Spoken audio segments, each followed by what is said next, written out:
Hi, I'm Pat Alfano. Right now there's a national debate about how to make 401k plans more effective for retirement plan participants. The question isn't how do we supply the workforce with access to retirement savings vehicles, but rather why are so few employees taking advantage of these important benefit offerings? In the end, I believe it's about a lack of familiarity and trust. In the June 20th edition of the Wall Street Journal, Ann Turgeson authored 5 ways to improve the 401k. As immersed in the retirement plan industry as I've become, I found the article to be sound, but not necessarily unique.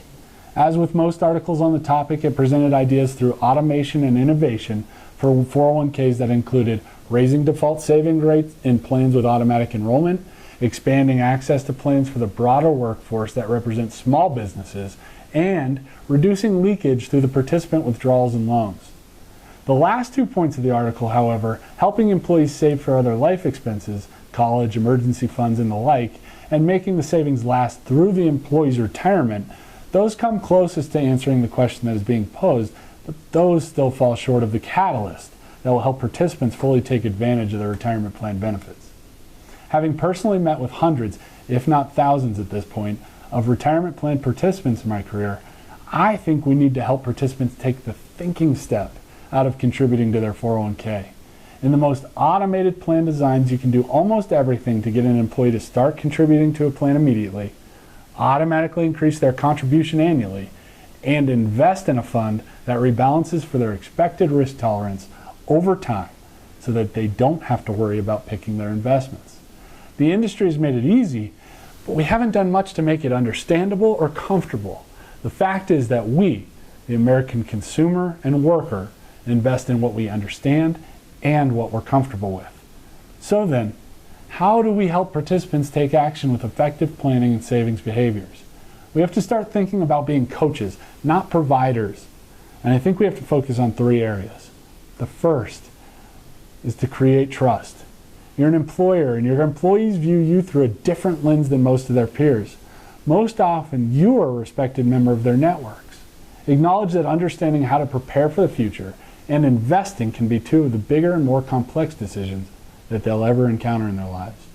Acknowledge that everyone is in the same boat and promote that they owe it to their future selves to explore their options.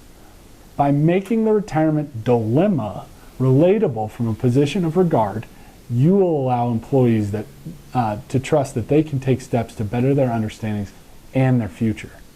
The second point is you have to project belief in not only the benefit, but also the participant. Discussing why the organization has chosen to offer the benefit that is in place for the employees and what it takes for the company to provide the employees with the plan in time and cost to the organization will promote the value of the plan. Sadly, most employees still look at 401ks as entitlements that every business must provide to their employees rather than the valuable benefits that the organization chooses to provide. As an employer, you know that the plan is not free. It demands precious time of your senior leadership team to maintain, and helping employees understand your commitment to them and the offering will project the organization's belief in the retirement plan and the employees as participants. Third, I think we have to identify the outcomes for every American worker. When it comes down to it, there are only 2 outcomes. An employee will either retire on their own terms and live a retirement with dignity and independence, or not. It's that simple. Situational differences aside, the employee owes it to their future selves to be able to live the way they want to, not the way they may have to. The retirement plan is an opportunity to have a higher likelihood of retirement success than not participating, and they can start as soon as they are eligible for the plan. Changing employee perceptions towards savings for retirement is a process of care and communication, not just offering a plan of conventional financial education. If we want more of our workforce to use 401ks, we want to eliminate the barriers of distrust and misunderstanding with them to promote healthy savings actions. Really appreciate you watching. I'm Pat Alfano.